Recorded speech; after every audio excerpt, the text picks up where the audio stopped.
The year was 1887, and the Arizona Territory remained as unforgiving as it was breathtaking.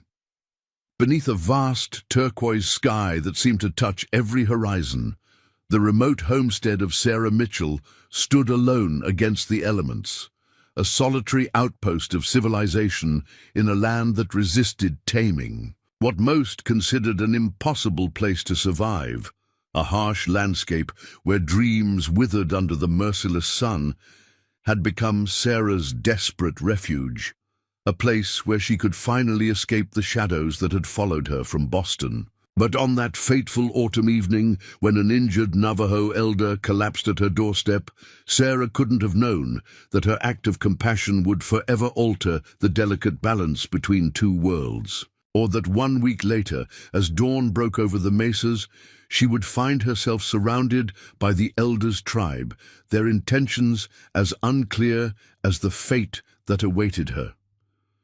Before we jump back in, tell us where you're tuning in from.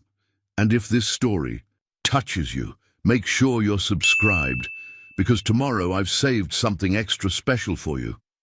The southwest wind carried the scent of sage and impending rain across the high desert plateau, finding every gap in Sarah Mitchell's modest adobe homestead.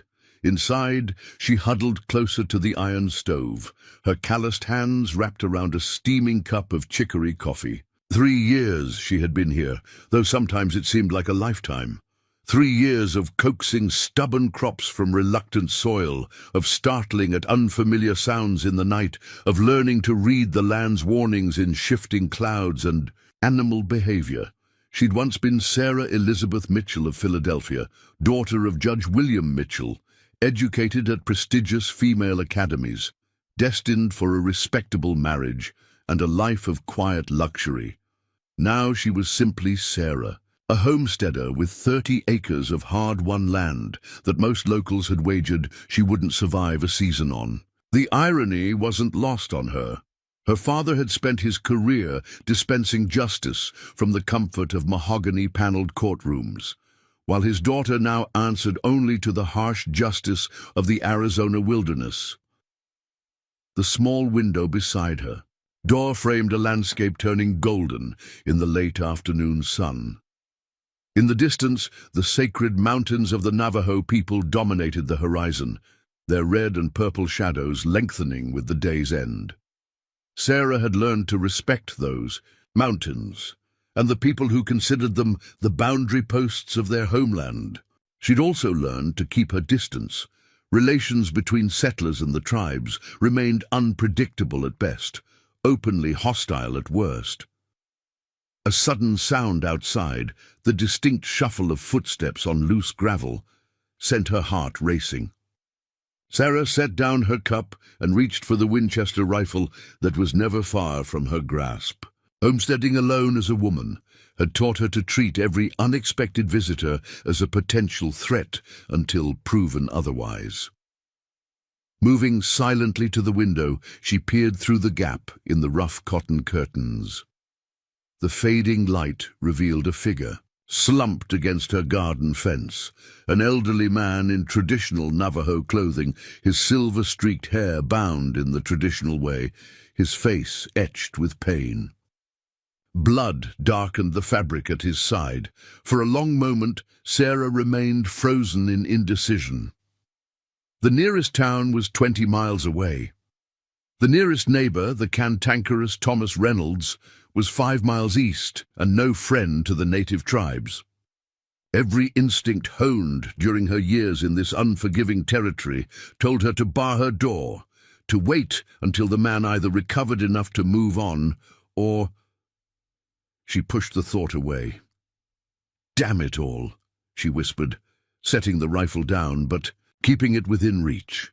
Her father had raised her with strict moral principles, even if he hadn't always lived by them himself. She couldn't leave a wounded man to die on her doorstep, regardless of the risks.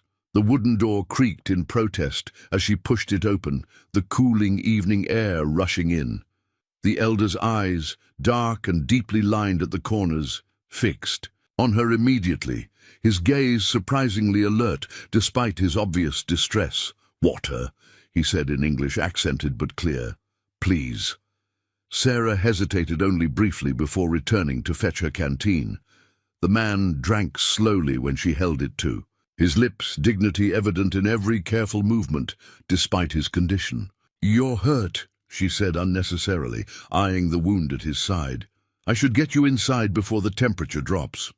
"No safe," he replied, attempting to push himself upright and wincing with the effort. "Bad men follow, bluecoats and—" "Others?" Sarah's breath caught. "Soldiers. Why would soldiers be after you?" The elder shook his head slightly. "I am Ashki Yazi, medicine man of Diné, what you call Navajo. I go to sacred place for healing plants. Cross boundary where they say, my people cannot go now." Sarah understood immediately. The recently established reservation boundaries restricted traditional Navajo movements, cutting them off from ancestral sites they had visited for generations.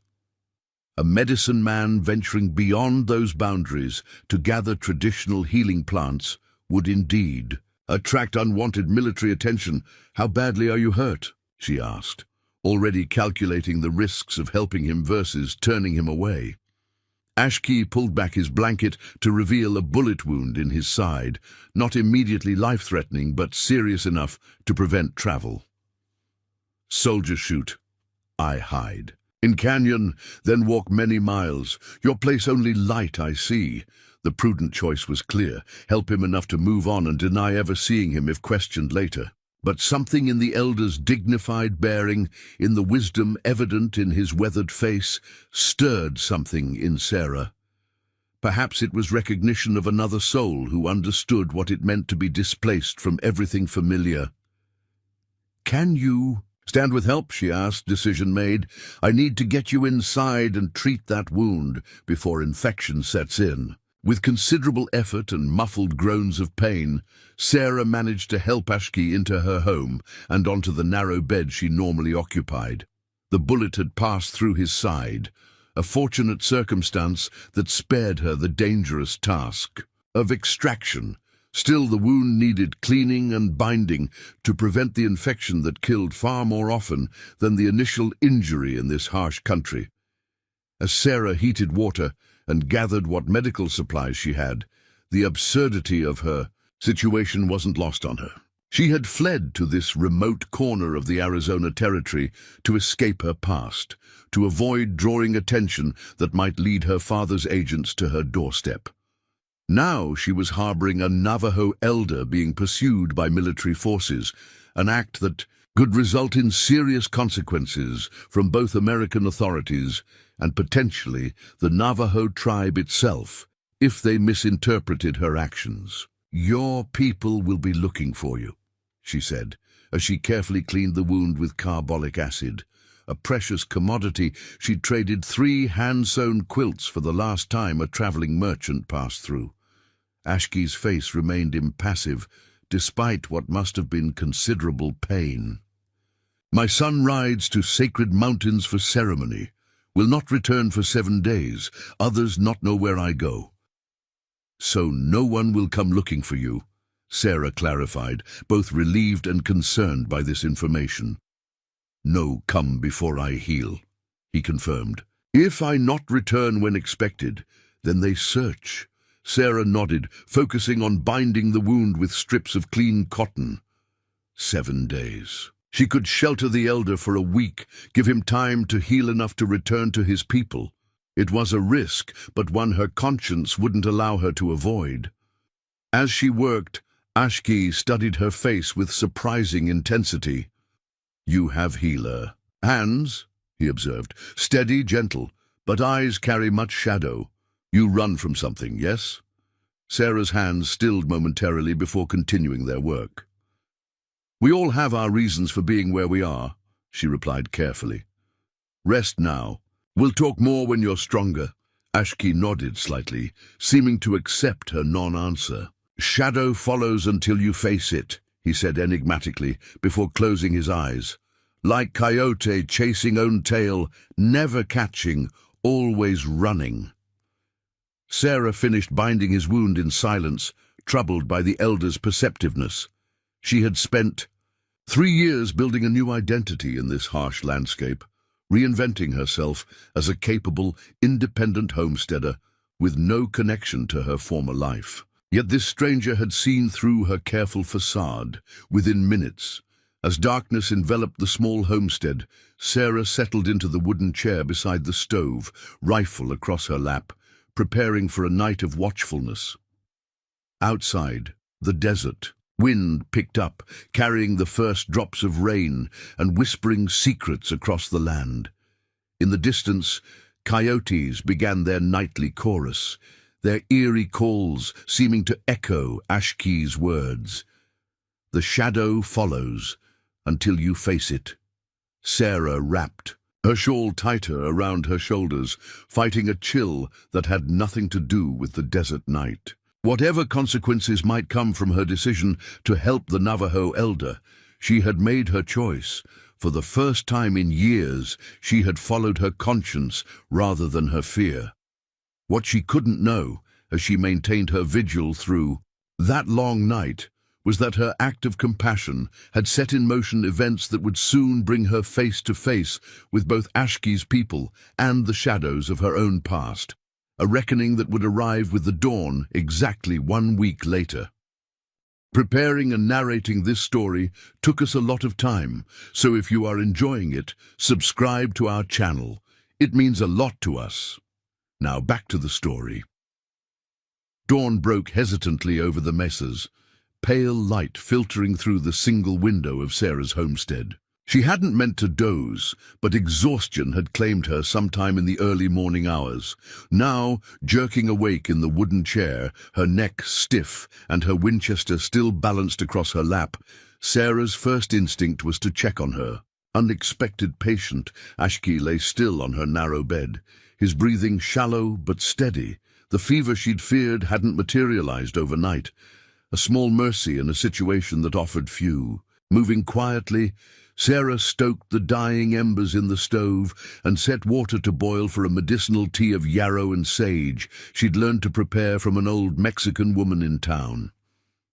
As she worked, her mind cycled through the potential consequences of her decision. If soldiers were indeed searching for Ashki, they might eventually track him to her homestead. Harboring a Navajo who had violated reservation boundaries was punishable by fine or worse. The Indian agent Hammond was notoriously harsh in enforcing the government's policies designed to confine and ultimately break the spirit of the native peoples. "You think loud thoughts," Ashki observed, his voice startling her from her ruminations. His dark eyes were open now, alert despite the pain evident in the tight lines around his mouth. Sarah brought him a cup of water, helping him raise his head slightly to drink. "How are you feeling?" "I live," he replied simply, "thanks to you. The wound doesn't show signs of infection, but you've lost blood and need rest." She hesitated before adding, "If soldiers are looking for you, this is the first homestead they'll come across when searching this area." Ashki nodded slightly. 2 days I can move, return to my people." "Your injury needs longer than that to heal properly," Sarah protested. A ghost of a smile touched the elder's lips. "My medicine's at home, strong healing, but need strength to travel back." Sarah pulled up her chair beside the bed, curiosity overcoming caution. "You said you were gathering healing plants when you were shot. What kind of plants?" "Sacred herbs, grow only on mountain where ancestors' spirits dwell." His expression grew distant. "Government men draw lines on paper, say we cannot cross. But plants do not know these lines. Sickness does not respect these boundaries." The bitterness in his voice resonated with something deep inside Sarah. She too understood the arbitrary nature of boundaries, defined by those in power, how they could suddenly transform a person's entire existence. "My people suffer sickness brought by white man," Ashki continued after a moment. "Children cough blood, elders waste away. Agency doctor has no medicine that helps, so I go to mountain for old remedies." "And that's when the soldiers found you?" Ashki nodded. Patrol with Indian police. They shoot first, ask no questions. The Indian police, native men recruited to enforce government policies against their own people. The practice was as clever as it was cruel, using tribal members to maintain control while creating division within the communities themselves. "Yet you speak English well," Sarah observed.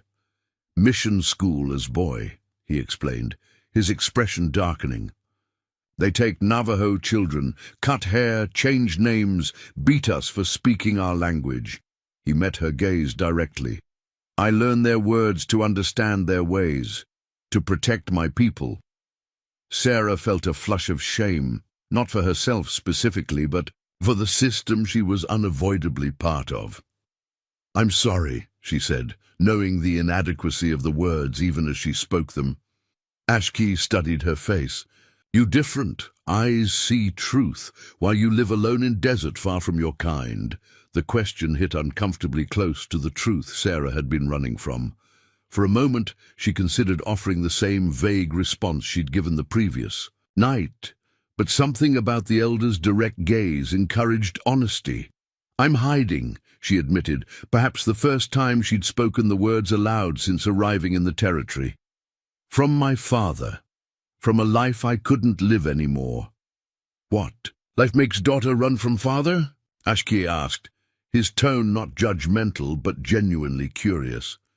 Sarah moved to the window, looking out at the desert landscape that had become her sanctuary. The story she'd kept locked inside for 3 years suddenly demanded release.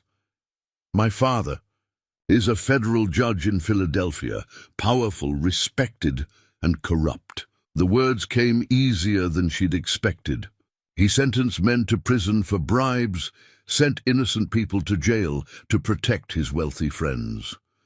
When I discovered evidence of what he was doing, ledgers recording payments, names, dates, he arranged a marriage for me to one of his associates, a man 40 years my senior."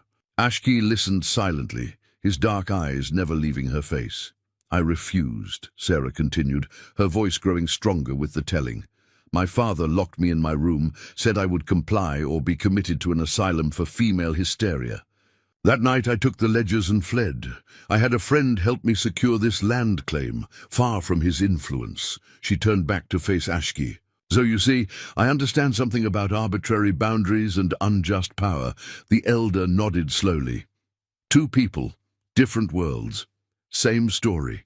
Both run from those who would cage the spirit." His eyes held a knowing gleam. "But running never ends chase. Shadow follows." Sarah returned to her chair, suddenly exhausted despite the early hour. "What choice do I have? If I were to expose my father's corruption, his influence would ensure I was discredited, perhaps even imprisoned. The ledgers are my only leverage, my only protection." "Where are these paper talks now?" Ashki asked. "Hidden," Sarah replied, "buried beneath the floor of my root cellar." A sound outside, the distant whinny of a horse, cut their conversation short.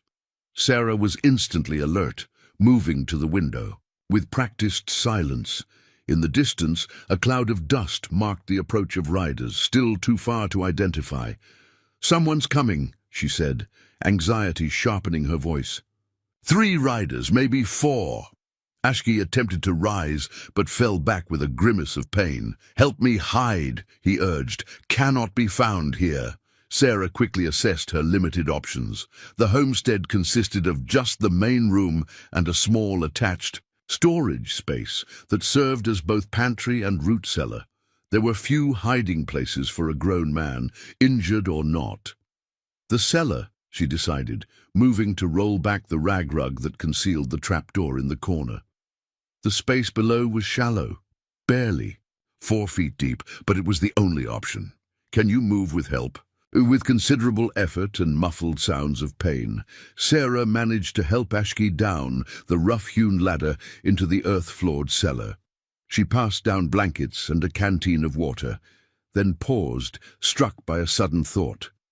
"Wait," she whispered, hurrying to retrieve her father's ledgers from their hiding place beneath a loose stone. She wrapped the incriminating books in oilcloth and pressed them into Ashki's hands. "If anything happens to me, these contain proof of corruption that goes beyond my father, to territorial officials, even military commanders in this region. Your people might find them useful in their dealings with the government." Something like respect flickered in the elder's eyes as he tucked the package inside his blanket. "Medicine woman has wisdom beyond her years," he said softly. Sarah replaced the trapdoor and rug, then hurried to eliminate any signs of her patient. She bundled the blood-stained bandages into the stove, straightened the bedding, and positioned her chair naturally beside the fireplace instead of next to the bed. By the time she'd finished, the riders were close enough that she could hear the creak of saddle leather. Through the window, she identified the approaching men, and her heart sank. Lieutenant James Foster of Fort Defiance led the party, flanked by a uniformed corporal and two men in civilian clothing with the unmistakable bearing of Indian police. Foster was known throughout the territory for his harsh enforcement of reservation boundaries and his contempt for both the native peoples and the settlers who showed them any sympathy.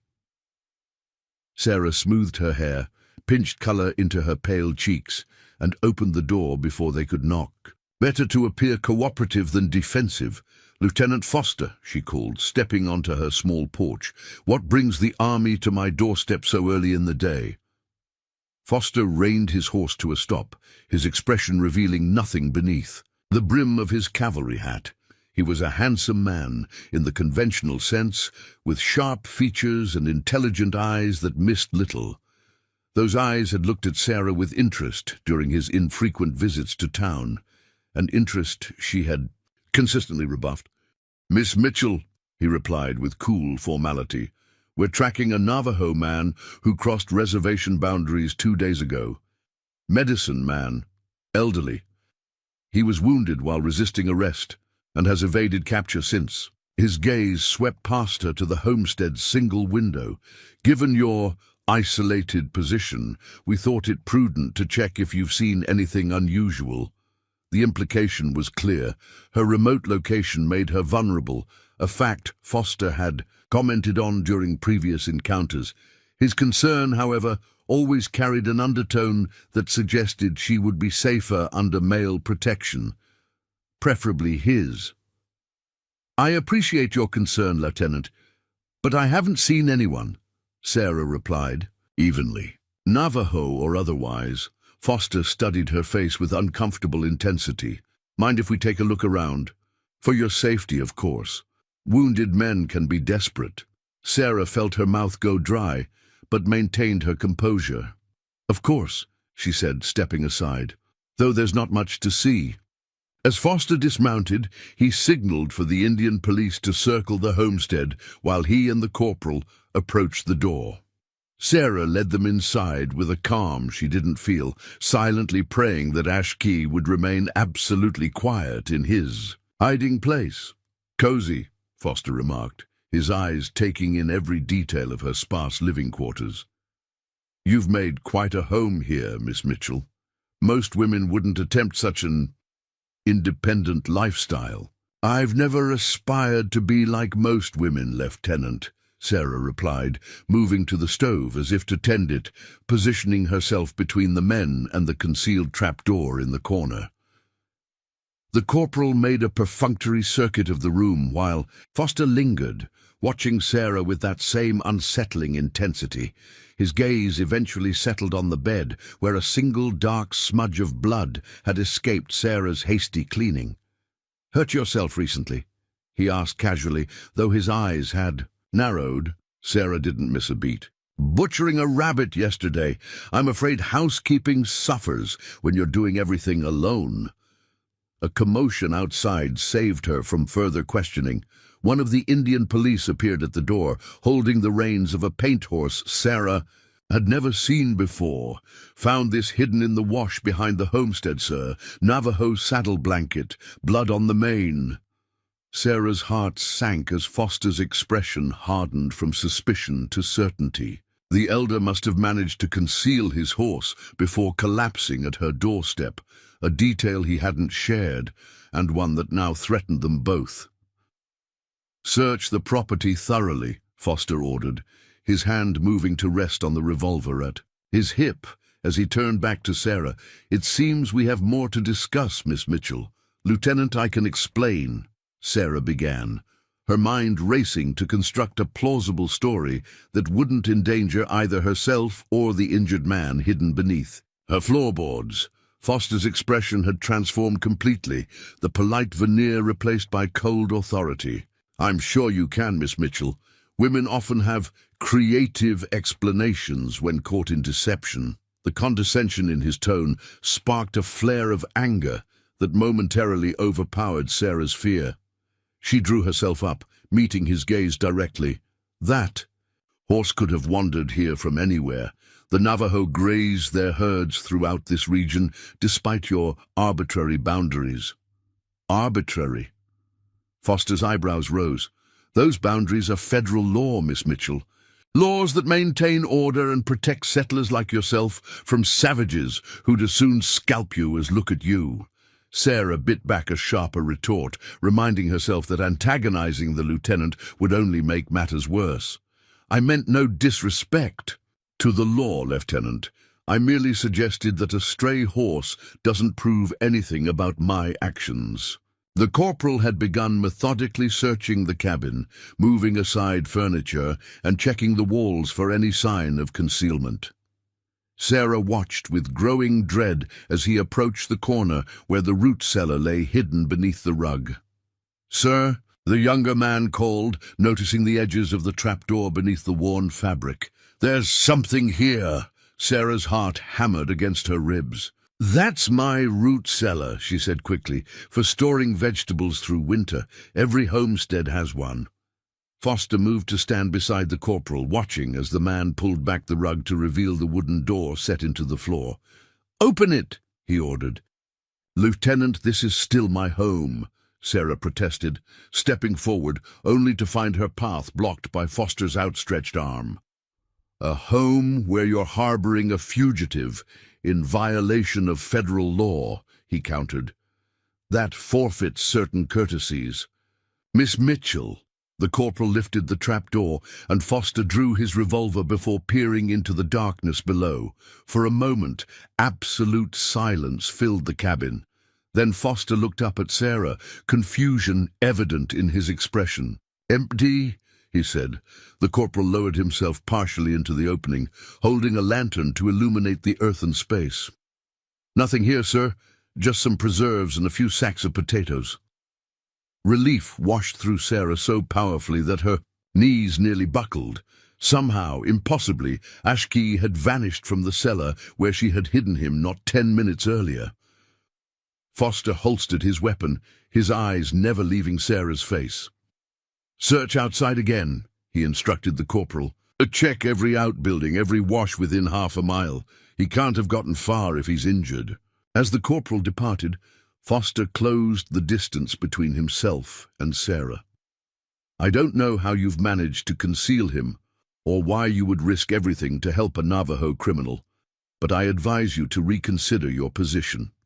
Harboring fugitives carries serious consequences, consequences that would be particularly difficult for a woman alone in this territory."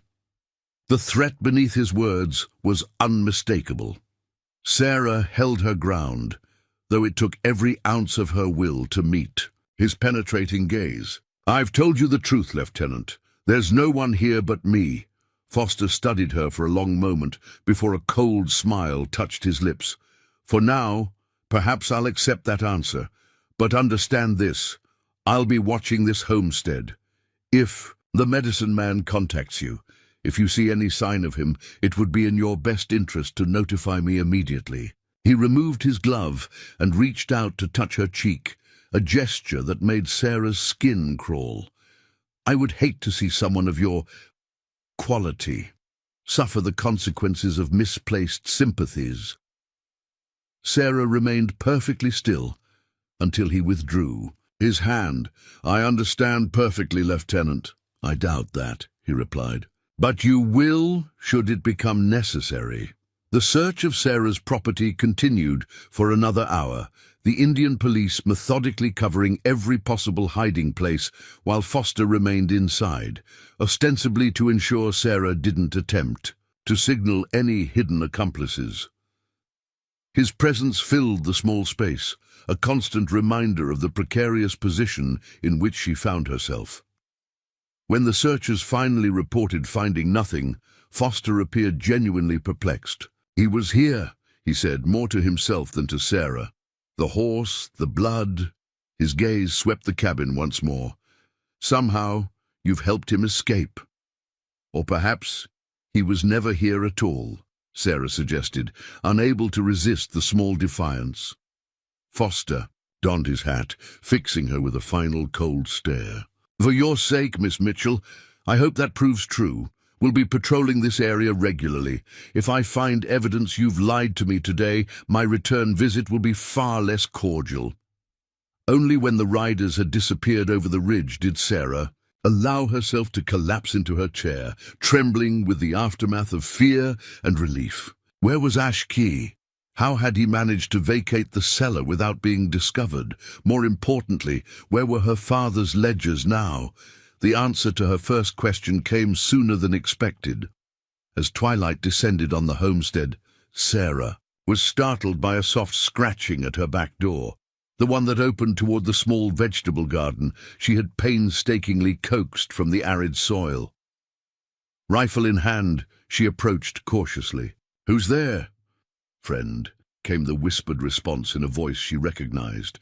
Sarah quickly unbarred the door to find not Ashki himself, but a young Navajo man crouched in the shadows of her garden wall. He couldn't have been more than 20, with the same proud bearing as the elder, but with strength and vitality that Ashki currently lacked. "Who are you?" Sarah demanded, not lowering her rifle. "Where is Ashki?" "I am Ki Yazi," the young man replied in careful English. "Ashki is my grandfather. He is safe." His dark eyes assessed her with the same penetrating quality the elder had shown. "You helped him when others would not. Our people remember such debts." "How did you find him? How did you get him out of my cellar without the soldiers seeing you?" A slight smile touched Key's lips. "Our people have traversed these lands for generations. We know ways of moving unseen when necessary." He gestured toward the distant mesas. "There are passages beneath the earth that your people have never discovered. One such passage opens near your water storage." Sarah recalled the small cistern she had dug at the garden's edge to collect precious rainwater. She had never noticed any opening that might connect to underground passages. "That's impossible," she began, then stopped herself. Was it any more impossible than Ashki's disappearance from a sealed cellar with soldiers just feet away? "Many things outsiders call impossible are simply unknown to them," Key observed. "Grandfather sent me to return this." He extended his hand, offering a small leather pouch that Sarah recognized as her own, one she kept herbs in for cooking. Inside, she found a folded piece of paper covered in unfamiliar symbols, and beneath it a small carved stone in the shape of an eagle. The stone was warm to the touch despite the cool evening air. "What does this mean?" she asked, studying the intricate carving. "The eagle watches over those who show courage and honor," Key explained. "Grandfather says it will guard your dreams until he returns to thank you properly." He glanced toward the horizon. "He also says to move what is hidden under your floor. Soldiers will return. Search more thoroughly next time." Sarah clutched the stone tightly. "The ledgers, are they safe?" Key nodded. "Grandfather keeps them protected, says they may help both our peoples against those who abuse power." He rose, silently, preparing to disappear into the gathering darkness. "I must return before I am missed, but know that eyes watch over you now. You are not alone." Before Sarah could respond, he had melted into the shadows with a stealth that seemed nearly supernatural to her Eastern sensibilities. For several minutes, She stood in her doorway, staring at the empty landscape, wondering if the entire exchange had been a stress-induced hallucination. The eagle stone in her palm, however, was undeniably real, as was the warning about Foster's inevitable return.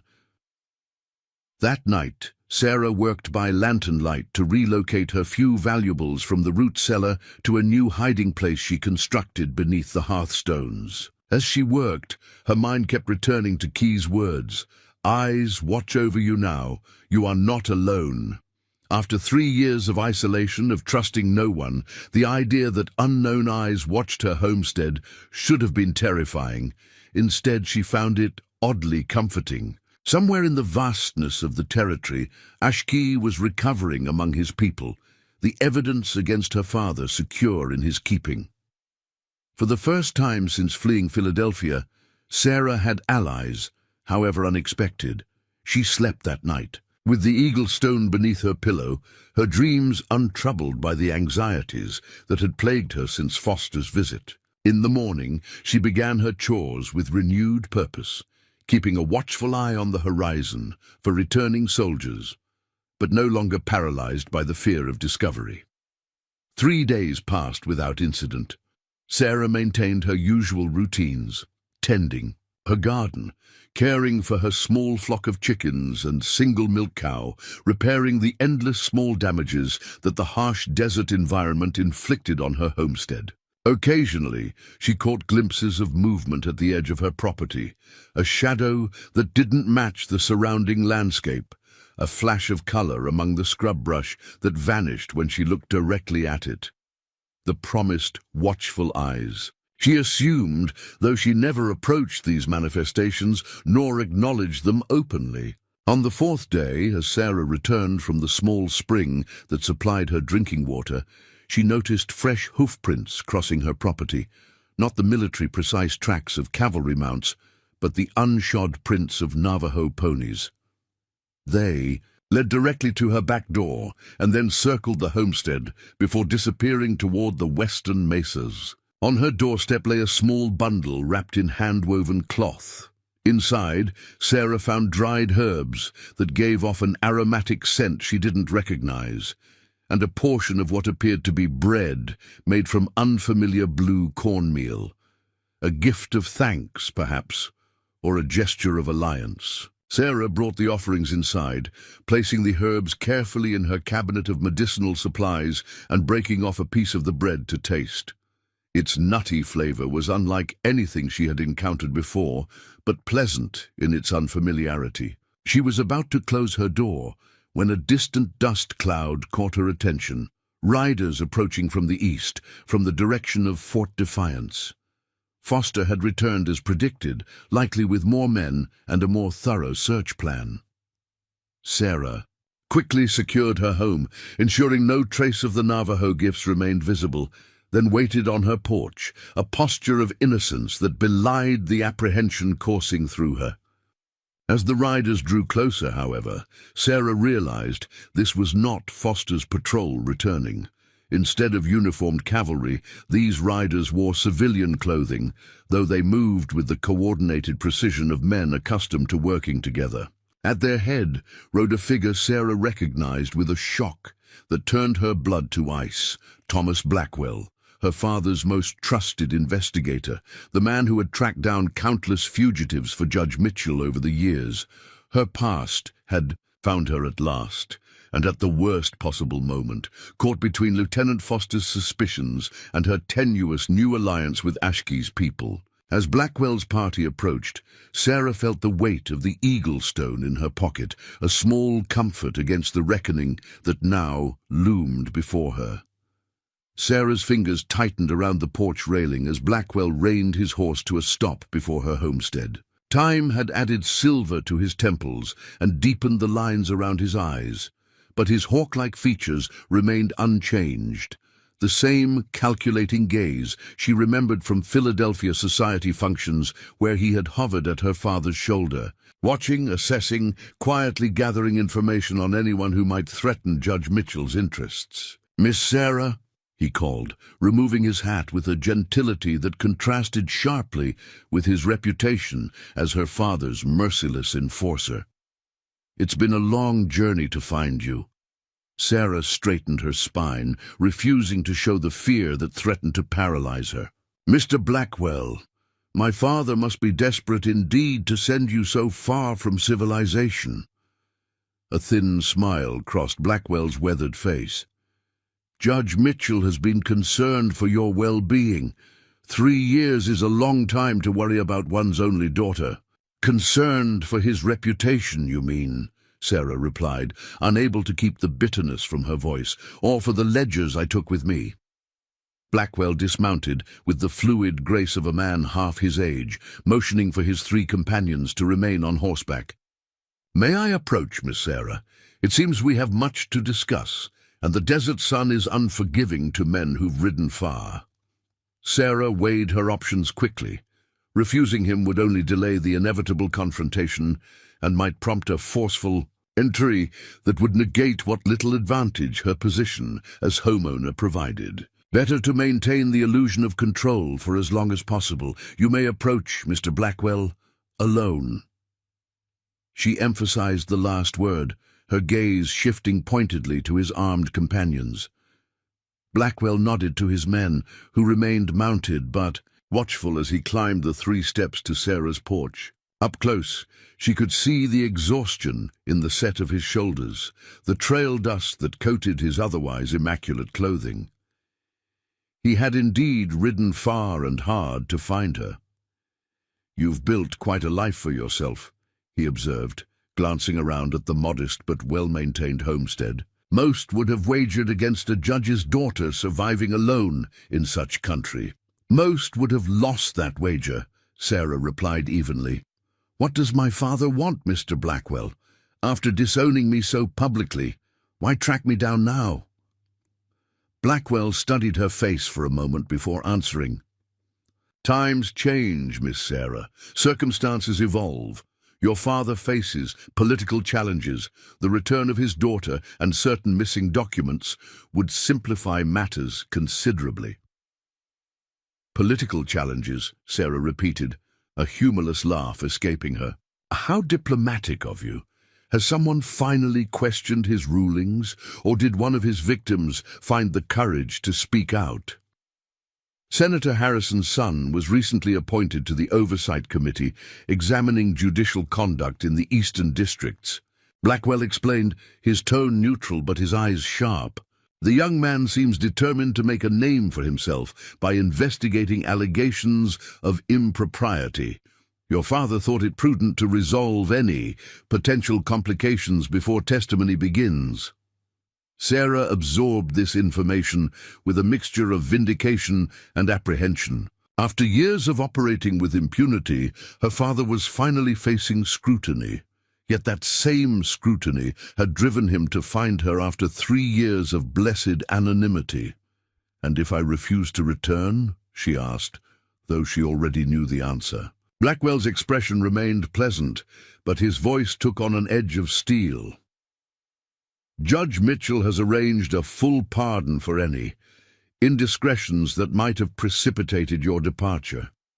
However, should you prove uncooperative, he's prepared to pursue other legal avenues. Theft of judicial records carries significant penalties, Miss Sarah, as does falsifying court documents and accepting bribes," she countered. "Those ledgers weren't just evidence of my father's corruption. They implicated dozens of so-called respectable men." A flicker of genuine interest crossed Blackwell's face. "You still have them, then?" Sarah realized her mistake immediately. She'd revealed too much, allowing Blackwell to confirm what had previously been only her father's suspicion, that she had taken the ledgers rather than simply discovering them. "I have what I need to ensure my safety," she amended carefully. Blackwell smiled, the expression failing to reach his eyes. "I've always admired your intelligence, Miss Sarah. It's served you well, obviously." He gestured toward the homestead. "But intelligence should be tempered with practicality. This situation can resolve in one of 2 ways. You return voluntarily with the ledgers, or Or what, Mr. Blackwell? My father will have me forcibly removed? On what authority? This is Arizona territory, not Pennsylvania. His influence doesn't extend here.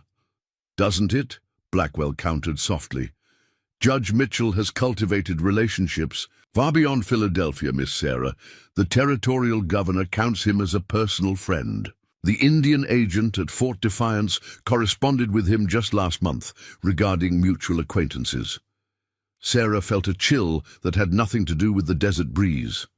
Hammond, the Indian agent, reported directly to Lieutenant Foster.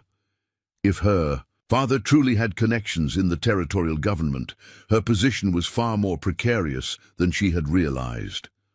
I need time to consider my options, she said finally, fighting to keep her voice steady. Blackwell nodded, as if he had expected, no less. Of course, Judge Mitchell understands this is a significant decision. He authorized me to allow you 3 days for reflection. His gaze swept the surrounding landscape. My associates and I will establish camp by the creek to the south. Close, enough to provide protection should you need it, far enough to respect your privacy. Protection was the last thing Sarah believed Blackwell offered, but she recognized the implicit message. They would be watching, preventing any attempt at flight. 3 days, she agreed, having little choice in the matter. Blackwell replaced, his hat with a small bow that bordered on mockery. Until then, Miss Sarah. He descended the steps and returned to his waiting men, issuing quiet instructions before the group rode toward the creek, visible in the distance. As their dust settled, Sarah's mind raced through the limited options before her. Blackwell's arrival had complicated an already dangerous situation. If Foster returned to continue his search for Ashki while Blackwell's men watched the homestead, she would be caught between 2 forces, each capable of destroying the life she had built. More concerning still was the implied connection between her father and the territorial authorities. If Judge Mitchell truly had influence with Hammond and Foster, then her tenuous alliance with Ashki's people might be her only remaining protection. The eagle stone weighed heavily in her pocket as Sarah entered her cabin and barred the door behind her. She placed it on the table, studying its intricate carving in the afternoon light filtering through her window. I need your guidance now more than ever, she whispered to the talisman, feeling foolish even as the words left her lips. To her astonishment, a shadow passed across the stone, not her own, but that of a bird gliding past her window. Sarah looked up in time to see a golden eagle soaring overhead, its massive wingspan casting a brief shadow over her homestead before it banked toward the western mesas where Ashki's people dwelled. Coincidence, she told herself firmly. Yet she couldn't dismiss the timing, nor the strange sense of reassurance that washed over her as she watched the eagle disappear into the distance. With renewed determination, Sarah gathered paper and the precious pencil she reserved for important correspondence. If she had only 3 days before Blackwell demanded a decision, she would use them to reach out to the only allies available to her. Carefully, she sketched the scene outside her window: Blackwell's camp to the south, the military post to the east, her homestead in the center. Below this crude map, she wrote in clear, precise script, "My father's agent has found me. He demands the ledgers and my return within 3 days. Military still searches for Ashki. I am watched from all sides. If you receive this message, please advise." She had no certainty that Key or any of Ashki's people still watched her homestead, nor any way of knowing if such a message could reach the elder in his hiding place. Still, she had to try. Folding the paper carefully, Sarah placed it inside a small tin that had once held hard candies, now repurposed as a weatherproof container. As dusk approached, she ventured out to collect eggs from her small henhouse, taking a circuitous route that brought her near the cistern, where Key had implied an entrance to the underground passages existed. When certain she wasn't observed, Sarah knelt as if checking the water level and quickly tucked the tin into a crevice beneath the stone rim. "Please find it," she whispered to the gathering shadows. "Please understand." The next morning dawned. With an unusual meteorological event, fog shrouded the valley, reducing visibility to mere yards beyond Sarah's porch. She could barely make out the shapes of Blackwell's camp through the swirling mist, a rare blessing of concealment in a land typically defined by its harsh clarity. Sarah had just finished her morning chores when she noticed the tin had disappeared from its hiding place beside the cistern. In its place lay a single blue cornmeal cake, identical to the one she had received earlier.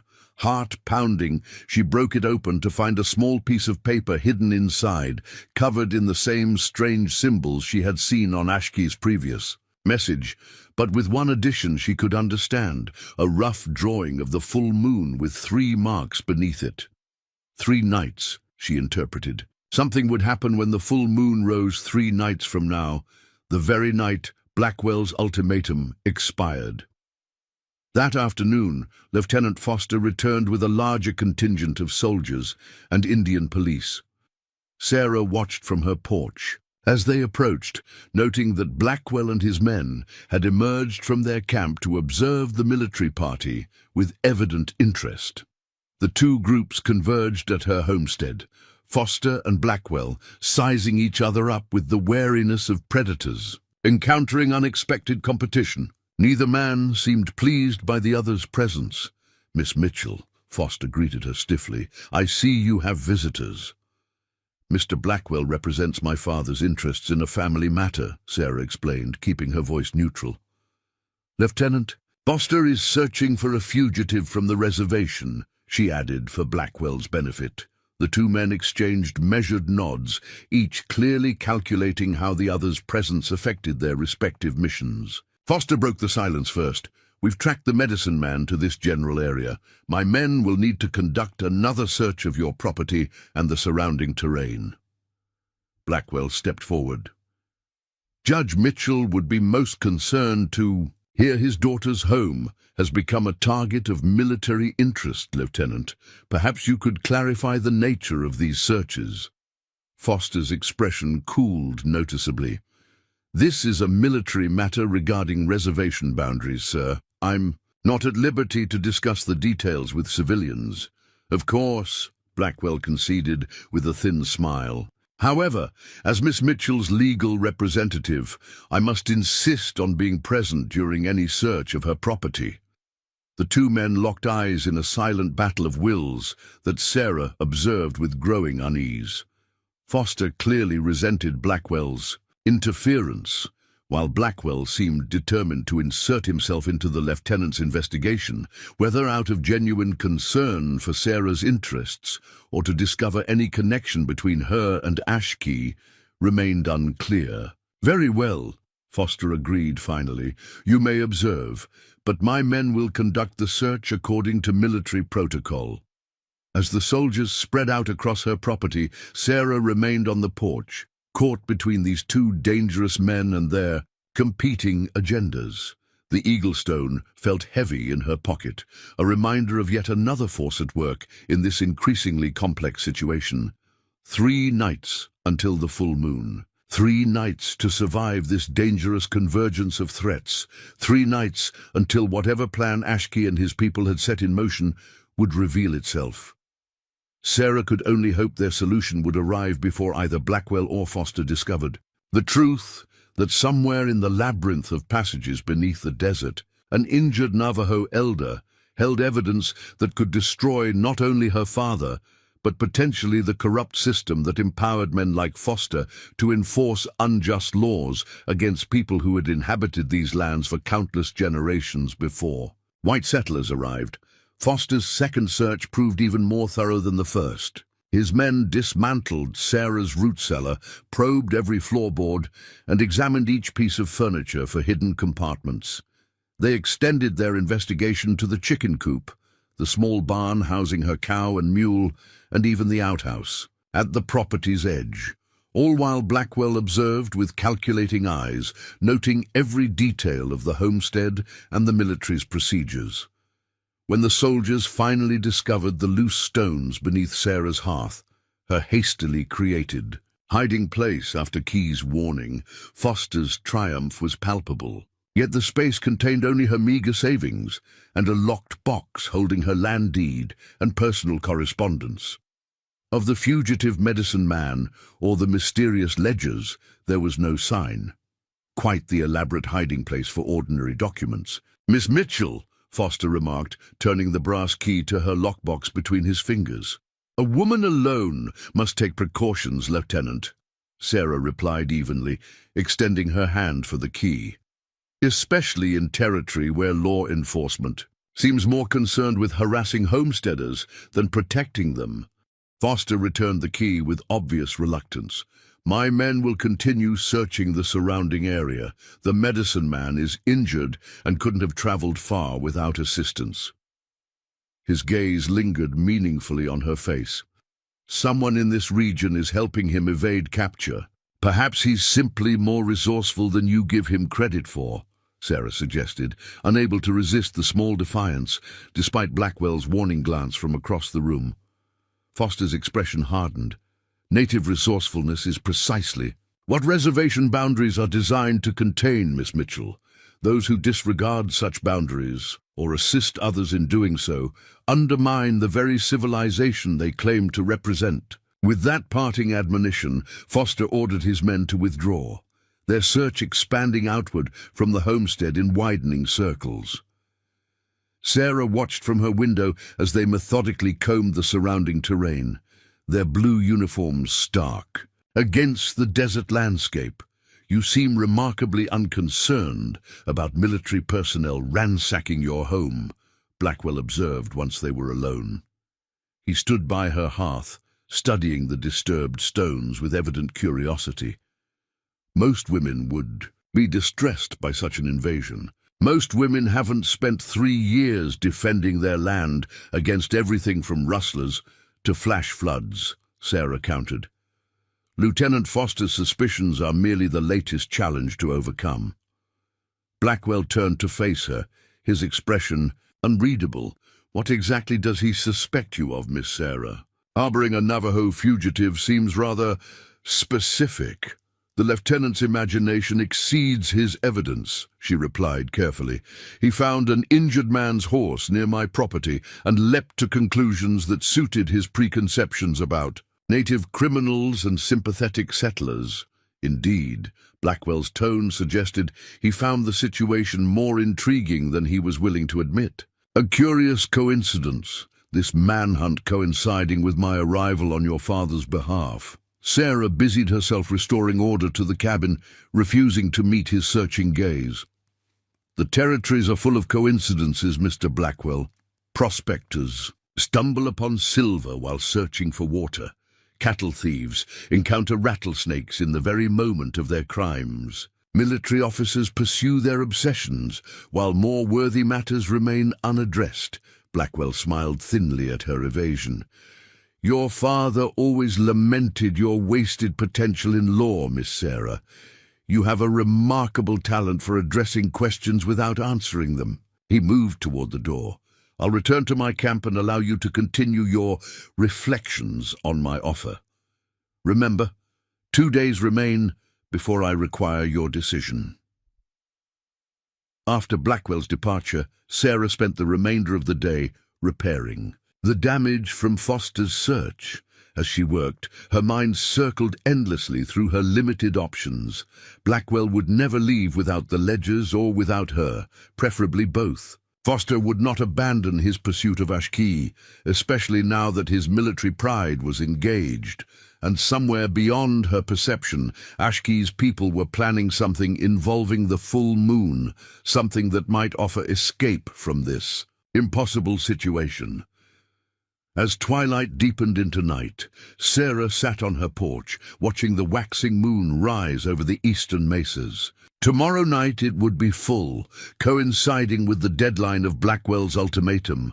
Whatever Ashkee and his people intended would need to occur before Blackwell forced her hand. A flicker of movement at the edge of her property caught her. Attention, not the disciplined patrol of soldiers or the watchful presence of Blackwell's men, but something more fluid, more at home in the desert darkness. Sarah remained perfectly still, straining her eyes against the gathering shadows. There, a figure moving with remarkable stealth between patches of scrub brush, approaching her homestead from the west. Years of homesteading had taught Sarah when to seek safety and when to stand her ground. This nocturnal visitor, she sensed, posed no immediate threat. She waited, one hand resting on the rifle that never left her side after dark, as the figure drew closer. Ki Yazi materialized from the darkness with the same preternatural silence he had displayed during his previous visit. He paused at the edge of Sarah's porch, his expression grave in the moonlight. "You sent message," he said without preamble. "Grandfather has read it." "Your people still watch my homestead?" Sarah asked, though she already knew the answer. Ki nodded, his dark eyes scanning the surrounding terrain. "Always. We see soldiers search, see other men come, men from the east with hard eyes." "My father sent them to take me back," Sarah explained. "They want the ledges Ashki has protected." Grandfather suspected this. Ki reached into the folds of his clothing and produced a small bundle wrapped in the same woven cloth that had contained the blue cornmeal bread. "He sends this, says you will understand when the time comes." Sarah accepted the bundle, feeling its surprising weight. "What happens at the full moon? What was your message trying to tell me?" Ki's expression revealed nothing as he replied, "Tomorrow when moon rises full, our people gather for healing ceremony. Very powerful medicine. Grandfather says you must be there." "How?" "Blackwell's men watch my every move. Lieutenant Foster patrols the area constantly." A hint of a smile touched Ki's features. "White eyes see only what they expect to see. They look for Navajo man on Navajo horse. They do not look for white woman dressed as our people, riding with hunting party." Sarah blinked in surprise. "You expect me to disguise myself as Navajo? That would never work. My appearance. Grandfather says you have spirit of eagle, sees far, flies between two worlds." Ki gestured toward the bundle in her hands. "All you need is there. When sun touches western mountains tomorrow, be ready at Waterstones where messages pass between us. Hunters will come for late deer. You will go with them." Before Sarah could question him further, Ki had receded into the darkness, his departure as silent as his arrival. She sat motionless for several minutes, processing his instructions and the audacious plan they implied. Disguising herself as Navajo to slip past both Blackwell's surveillance and Foster's patrols seemed impossible, perhaps even offensive to the very people offering her sanctuary. Yet what choice did she have? In 2 days, Blackwell would force her return to Philadelphia to face her father's manipulation or his vengeance. Foster's suspicions would eventually lead to some form of legal action against her. The homestead she had built with years of backbreaking labor would be lost either way. Inside her cabin, Sarah unwrapped the bundle by lamplight. It contained a folded garment of dark wool, a traditional Navajo woman's dress, along with a hair, tie, soft moccasins, and a small pot of what appeared to be dark pigment. Beneath these lay something that made her breath catch, a folded paper bearing her father's official letterhead. With trembling fingers, Sarah unfolded the document to find a letter written in Judge Mitchell's unmistakable hand, addressed to the territorial governor. Its contents confirmed her worst fears about her father's far-reaching influence. "My dear Governor Wilson, I write to request your assistance in a delicate family matter. My daughter, Sarah, suffering from feminine melancholia following her fiancé's untimely death, fled Philadelphia under the influence of these disturbed perceptions. Recent information suggests she has established residence in Arizona Territory under false pretenses.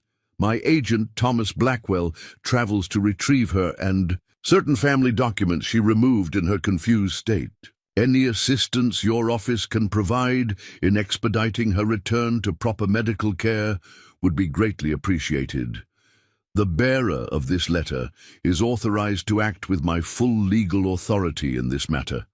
With deepest respect, Judge William. Mitchell, the letter was dated just 3 months earlier, proof that her father had never stopped searching for her, never abandoned his determination to silence the evidence of his corruption. More disturbing still was the fabricated story of mental illness and a non-existent fiancé, crafted to discredit any accusations she might make. With this document, Blackwell could secure the territorial governor's cooperation in forcing her return east, regardless of her wishes. Even if she destroyed her father's ledgers, her knowledge of their contents remained a threat he would never allow to exist beyond his control. The Navajo disguise no longer seemed improbable. It had become her only hope of escape. The following day passed with excruciating slowness.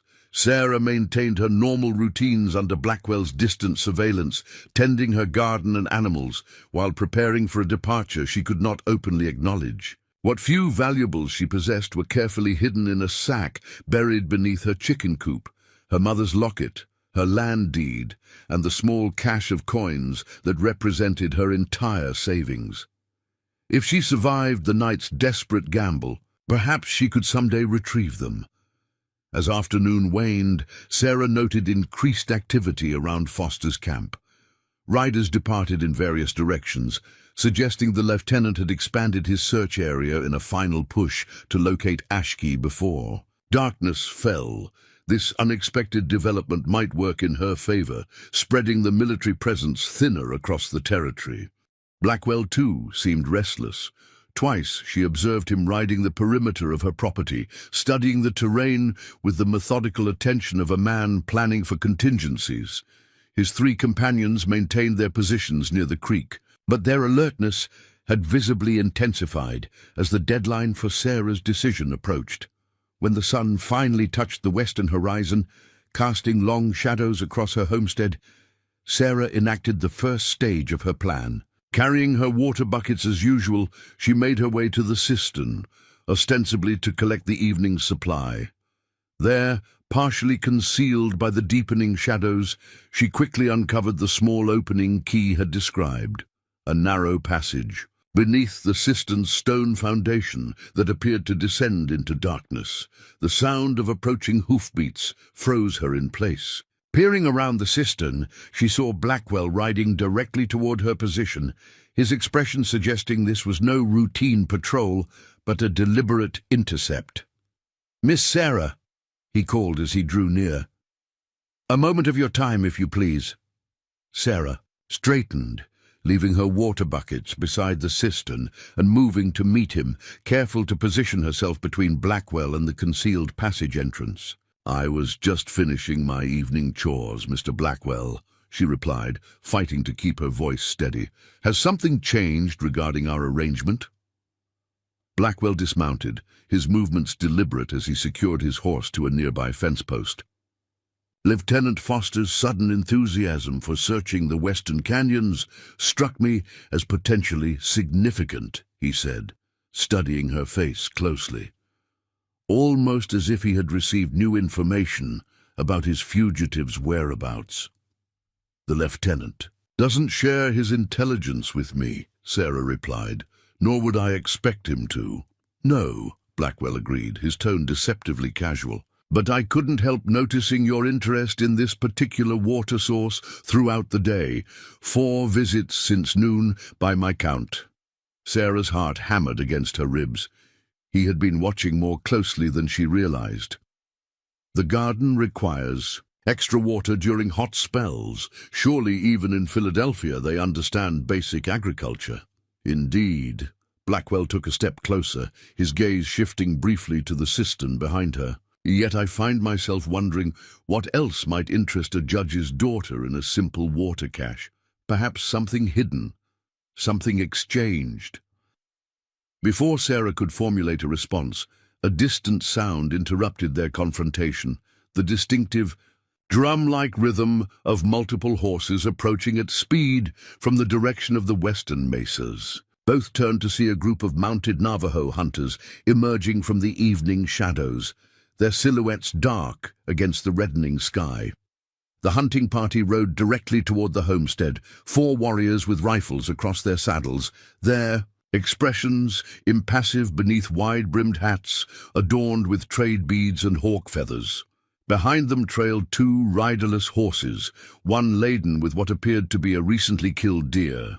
"Friends of yours?" Blackwell inquired, his hand sliding subtly toward the revolver at his hip. "I've had peaceful dealings with the Navajo," Sarah replied, her mind racing. "They occasionally trade venison for coffee or salt." Blackwell's gaze never left the approaching riders.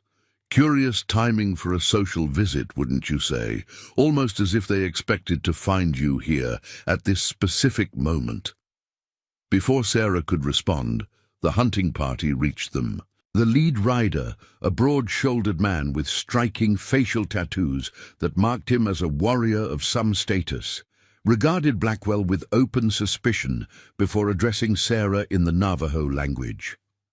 "I don't speak your tongue," Sarah replied, hoping her planned rendezvous remained salvageable despite Blackwell's presence. The warrior switched to heavily accented English. "We bring meat, trade for coffee beans." His dark eyes flickered briefly to the cistern before returning to Sarah's face, a subtle signal that confirmed these were indeed Key's promised escorts. "I appreciate the offer," Sarah began carefully, "but as you can see, I'm engaged with another visitor at the moment." Blackwell stepped forward, assuming the authoritative manner that had intimidated countless individuals across Philadelphia society. "Thomas Blackwell, representing Judge William Mitchell of the Pennsylvania Circuit Court. May I inquire as to your business on this property?" The warrior assessed Blackwell with the measured calculation of someone accustomed to evaluating threats. "We hunt, bring trade." He gestured toward the deer. "No trespass on woman's land. Stand where Diné people always stood." "Of course," Blackwell replied smoothly, though Sarah detected the tension beneath his polite facade. "However, Miss Mitchell is preparing to return east with me. She won't be requiring provisions." The warrior's expression remained unchanged, but Sarah noticed the subtle shift in the other hunters' postures, a tightening of hands on rifle stocks, an alertness that hadn't been present moments before. "Woman rides east?" the warrior asked, looking to Sarah for confirmation. The question presented an unexpected opportunity. If she could somehow communicate her situation to these men without alerting Blackwell, they might still provide the escape. Key had promised. "Mr. Blackwell represents my father," Sarah explained carefully. "He believes I should return to Philadelphia, though I've expressed my preference to remain on my homestead." Understanding flickered in the warrior's eyes. "Fathers, words travel far," he observed. "Reach daughter even in desert." He dismounted with fluid grace, handing his reins to one of his companions before approaching Sarah with measured steps. From within his buckskin jacket, he withdrew a folded piece of paper. "Woman reads message from trading post. Tell what it says." Sarah accepted the paper, recognizing the ploy for what it was, a pretext to communicate something without Blackwell's understanding. The paper contained a crude map drawn in charcoal, showing her homestead, the cistern, and a series of markings that appeared to indicate a path leading westward.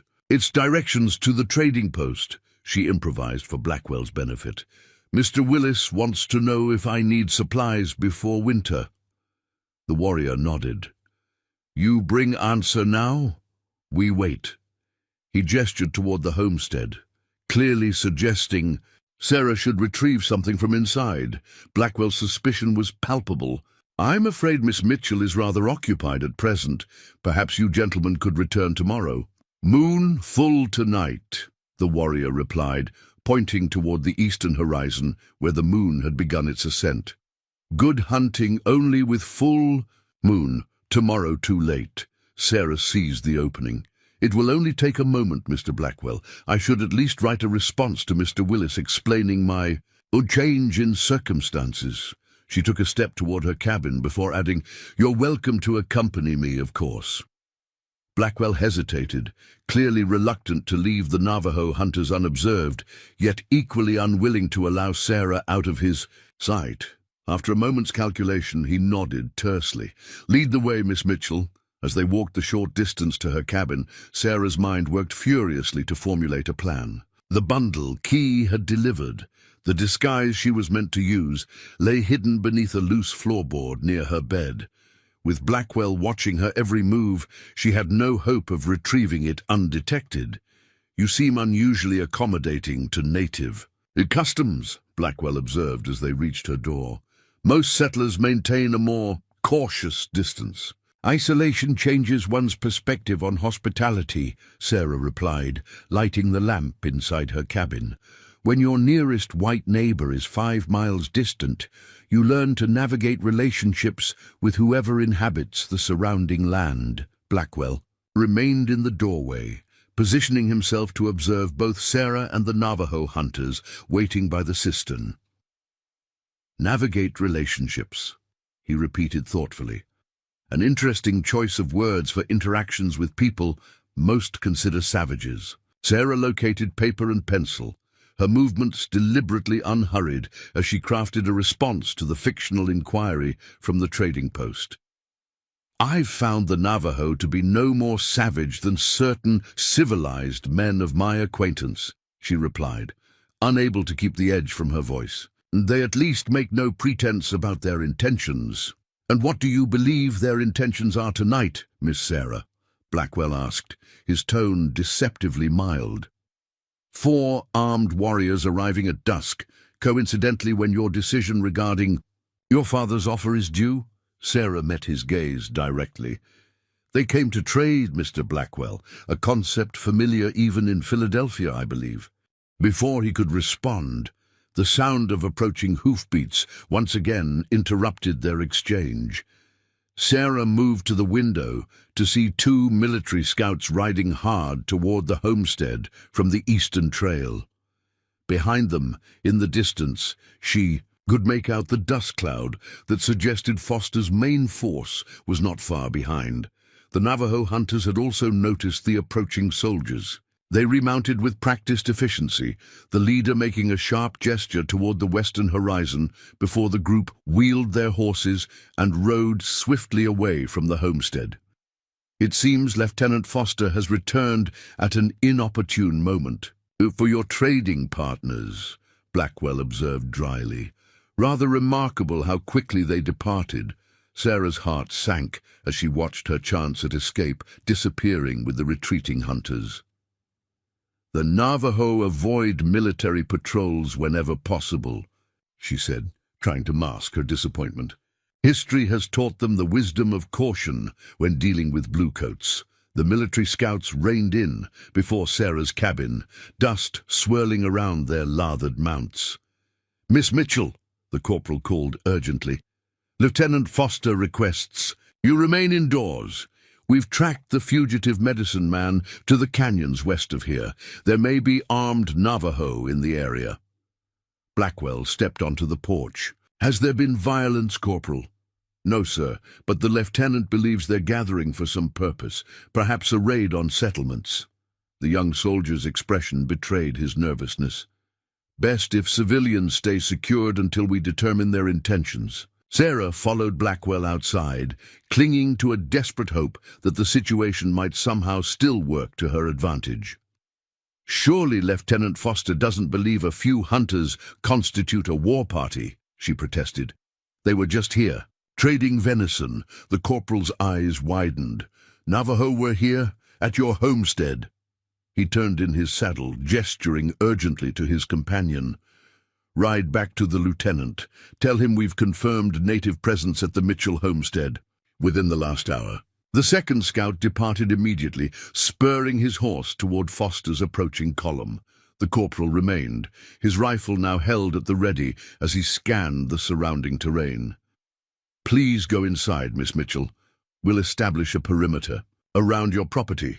Sarah felt the walls of her carefully constructed life closing in. Foster would use the hunter's presence to justify a military occupation of her homestead. Blackwell would use the ensuing chaos to force her departure. And the Navajo, her only potential allies in this impossible situation, had been driven away by the very forces conspiring against her. As darkness settled fully over the landscape, Foster arrived with 20 mounted soldiers. They established camp on the flat ground between Sarah's homestead and Blackwell's position by the creek, effectively cutting off any potential route of escape.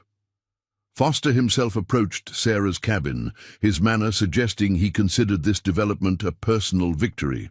"Your Navajo friends led us on quite a chase today, Miss Mitchell," he announced without preamble. "Curious how they seemed to vanish into the canyons, only to reappear at your doorstep hours later." "They came to trade," Sarah repeated wearily. "As they occasionally do with several homesteads in the region," Foster smiled thinly. "Indeed, and now they've retreated to the western mesas, where my scouts report unusual activity around several cave entrances." He removed his gloves deliberately. "Activity that suggests a gathering of some significance, perhaps centered around our fugitive medicine man." "I wouldn't know anything about that," Sarah replied, conscious of Blackwell listening intently from his position near the door. "No?" Foster raised an eyebrow. "Then you won't object to remaining under military protection tonight, for your safety, of course." His gaze shifted to Blackwell. "You and your men are welcome to shelter within our perimeter as well, Mr. Blackwell. These hills can become dangerous after dark." Blackwell inclined his head slightly. "Most generous, Lieutenant. However, my men are quite capable of maintaining our own security." An unspoken communication passed between the two men, mutual distrust veiled behind frontier courtesy. Sarah recognized the delicate balance of power at play. Foster had no legal authority to detain Blackwell or his men, just as Blackwell could not openly challenge the military's presence on territorial land. "As you wish," Foster conceded. Turning back to Sarah, his tone hardened. "No one enters or leaves this homestead tonight without my personal authorization. Is that understood, Miss Mitchell?" Sarah nodded, not trusting herself to speak. As the men withdrew to their respective positions, she closed her door and leaned against it, momentarily overwhelmed by the trap that had closed around her. The full moon now hung above the eastern horizon, its silver light streaming through her window, to illuminate the small cabin she had fought so hard to establish. According to Key, somewhere in the western canyons, Ashkey and his people were gathering for a healing ceremony. A ceremony she was meant to attend, bearing the eagle stone and whatever guidance the elder wished to provide regarding her father's ledgers. Instead, she sat imprisoned in her own home, surrounded by armed men representing the various forms of authority she had fled 3 years earlier. The bitter irony was not lost on her. In seeking freedom from her father's control, she had merely exchanged one form of confinement for another. As the night deepened, Sarah extinguished her lamp and sat in darkness by her window, watching the military camp and the distant position of Blackwell's men. The moon climbed higher, bathing the landscape in ethereal light that transformed the familiar terrain into something almost otherworldly. It was then that she noticed it, a shadow moving against the silver-washed ground, approaching her homestead. Not from the west, where the hunters had retreated, but from the north, using the deep shadows cast by her small barn for cover. The figure moved with such stealth that the sentries posted around her property gave no indication of awareness. Sarah remained perfectly still, barely breathing as the shadow reached the rear of her cabin. A soft scratching sound at her back, and Doctor confirmed what she had begun to hope. Against all odds, someone had penetrated the military cordon. Moving silently across the room, Sarah unbarred the door just enough to allow entry. The figure that slipped through the narrow opening was not Key, as she had expected, but a Navajo woman, perhaps a few years older than herself. dressed in the same style of clothing contained in the bundle Sarah had hidden beneath her floor. "Quickly," the woman whispered in perfect English, closing the door behind her. "We haven't much time." "Who are you?" Sarah whispered, straining to see the woman's features in the darkness of her cabin. "I am Nijoni, daughter of Ashki," the woman replied, her voice barely audible above the night sounds filtering through the walls. "My brother Ki sent me when the soldiers prevented the hunters from bringing you to ceremony." Sarah's eyes had adjusted enough to make out Nijoni's face, strong-boned and dignified, with intelligent eyes that assessed their surroundings with practiced efficiency. Unlike Ki, who carried himself with a warrior's alertness, Nijoni moved, with the quiet assurance of a healer, someone accustomed to navigating between life and death with steady hands. "How did you get past the soldiers?" Sarah asked, peering through the window at the military camp, where no alarm had been raised. A brief smile touched Nijoni's lips. "Your bluecoats watch for men on horses, not women who crawl like snakes through grass." She gestured toward Sarah's clothing. "We must hurry." "The ceremony begins when the moon touches the tallest peak." "It's impossible," Sarah protested quietly. "There are 20 soldiers outside, not to mention Blackwell's men. Every approach to this cabin is watched." Nijoni moved to the center of the room, her expression revealing nothing of the urgency she clearly felt. "Do you have the stone my father gave you? The eagle?" Sarah retrieved the carved talisman from her pocket, its smooth surface warm against her palm despite the cool night. "Yes, but—" "And the bundle he sent with instructions, hidden beneath the floor," Sarah confirmed, moving to the loose board where she had concealed the disguise. As she knelt to retrieve it, a sharp knock at her front door froze both women. "In place. Miss Mitchell?" Lieutenant Foster's voice carried clearly through the wooden barrier. "A moment of your time, if you please." Sarah gestured frantically for Nijoni to conceal herself in the small storage space adjacent to the main room.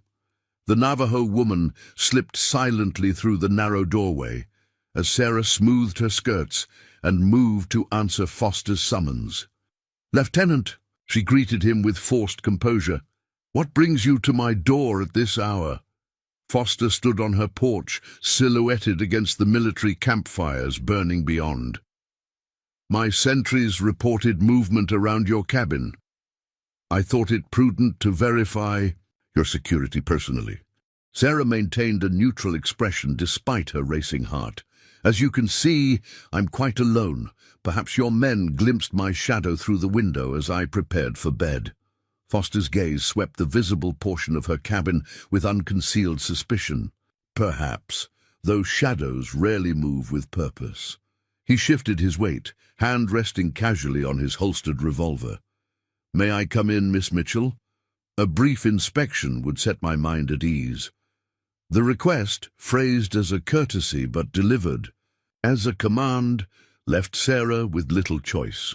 Refusing would only confirm his suspicions and potentially provoke a forcible search. She stepped aside, allowing Foster entry while praying Nijoni had found adequate concealment. Foster moved deliberately through the small space, his trained eye missing nothing. When he approached the storage area where Nijoni had disappeared, Sarah fought to keep her breathing steady. "Your hospitality toward native visitors interests me, Miss Mitchell," Foster remarked, pausing before the closed storage door. "Most settlers maintain appropriate distance from the reservation inhabitants, yet you engage in regular trade, according to your own account." "I find pragmatism serves better than prejudice in matters of survival," Sarah replied, striving for a casual tone despite the danger. "The Navajo know this land better than any recent arrival. Their knowledge of local plants, weather patterns, and water sources has proven invaluable."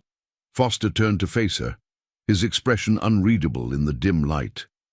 "Knowledge that might extend to hidden pathways, underground passages, places where, say, a fugitive medicine man might conceal himself?" The pointed nature of his question confirmed what Sarah had suspected. Foster knew, or strongly suspected, the existence of the cave network that had allowed Ashkey to vanish so completely. What he lacked was proof and specific knowledge of access. In points, the Navajo don't share their sacred sites with outsiders, Sarah answered truthfully, nor would I expect them to. Foster nodded slowly, his attention returning to the storage door. What do you keep in there, Miss Mitchell? Preserved food, extra blankets, tools, the usual provisions for winter, Sarah replied, moving subtly to position herself between Foster and the door. Nothing that would interest the military, I assure you. I'll be the judge of that, Foster stated, reaching past her for the latch. In that moment, a commotion erupted outside, shouting from the military camp, followed by a single rifle shot that cracked through the night air. Foster's head snapped toward the sound, his military training immediately overriding his suspicions about Sarah's storage room. Stay inside, he ordered sharply, drawing his revolver as he moved swiftly to the front door. Bar this behind me. As he disappeared into the night, Sarah quickly secured the door before rushing to the storage area. Nijoni emerged, calm despite their narrow escape. Your soldiers have seen the signal fires, she explained, moving to the window to observe the activity in the camp. My people lit them on the western ridges to draw attention away from the ceremony site. Sarah joined her at the window, watching as Foster organized his men into search parties, directing them toward the distant pinpoints of light visible on the rocky outcroppings. They won't all go, she observed. He'll leave guards around the homestead. 4 men remain, Nijoni confirmed, counting the soldiers still visible in the camp, and the eastern men still watch from the creek. She turned to Sarah, her expression resolute. Now we must prepare you. The path we take requires stealth and speed. Sarah retrieved the hidden bundle from beneath the floor, unwrapping the Navajo dress and accompanying items Key had delivered. I still don't understand how this disguise will work. I look nothing like your people. The night obscures many differences, Nijoni replied, taking the dark pigment from the bundle. This will darken your skin enough for shadows to do the rest. But it is not only appearance that betrays outsiders, it is movement, the way you carry yourself on the land. As Nijoni applied the pigment to Sarah's face and hands with practiced efficiency, she spoke in low tones, instructing her on the specific posture and gait expected of a Navajo woman. Keep your eyes downcast when soldiers look toward you. Women of my people do not challenge men with direct gaze. Move steadily, neither hurried nor hesitant. Belong to the land beneath your feet, and questioning eyes will slide past you. The transformation was more involved than Sarah had anticipated. Her hair, several shades too light, was covered with a dark cloth in the Navajo style. The dress, woven of wool dyed deep indigo, hung differently than her settler clothing, requiring adjustments to her normal movements. The soft moccasins made her footfalls nearly silent, but demanded a different walking pattern than her worn leather boots. The eagle stone, Nijoni instructed. Keep it against your skin, beneath the dress. Its protection extends only to those who carry it with respect. Sarah secured the carving as directed, still skeptical of its supposed powers, but unwilling to dismiss anything that might aid their escape. What about Blackwell's men? They're watching the property from the creek side. The eastern men are. Surrounded, though they do not know it, Nijoni replied with quiet confidence. My brother and his hunters have positions in the shadows. When the moment comes to move, they will ensure no alarm is raised. A chill ran through Sarah at the implication. You won't hurt them? Nijoni's expression remained neutral. That depends on their choices. We prefer silence to bloodshed, but we will protect our people, including you if you come with us. The enormity of what Sarah was contemplating suddenly struck her with full force. She was preparing to abandon her homestead, 3 years of backbreaking work and hard-won independence, to flee with people she barely knew to an uncertain future. Yet the alternative, capture by Blackwell, return to her father's control, the suffocating confines of Philadelphia society, was unthinkable. "What about my father's ledgers?" she asked, remembering the true catalyst for her flight 3 years earlier. "Ashki still has them." "They are safe," Nijoni assured her. "My father will explain when we reach the ceremony. Now we must focus on leaving this place unseen." Sarah took a final look around the cabin that had been her home and sanctuary. So much of herself had been poured into these walls, this small plot of hard-won land. Leaving it felt like abandoning a part of her identity. Yet in truth, the homestead had become as much a prison as a refuge these past days, surrounded by men representing the very authorities she had fled. "I'm ready," she said finally, squaring her shoulders beneath the unfamiliar weight of the Navajo dress. Nijoni nodded approval. "We leave through Waterstones. The passage beneath leads to canyon where others wait." She moved to the back door, listening intently for several moments, before easing it open just enough to survey the terrain between the cabin and the cistern. The yard lay bathed in moonlight, the 4 remaining soldiers clearly visible at their posts around the perimeter Foster had established. None were stationed directly behind the cabin, a tactical oversight that suggested Foster had not truly expected trouble from that direction. "Now," Nijoni whispered, slipping out the door in a fluid motion that seemed to merge with the shadows. Sarah followed, consciously adjusting her movements to match the instructions she had received. Back straight, steps measured, eyes aware but never lingering too long on any single point.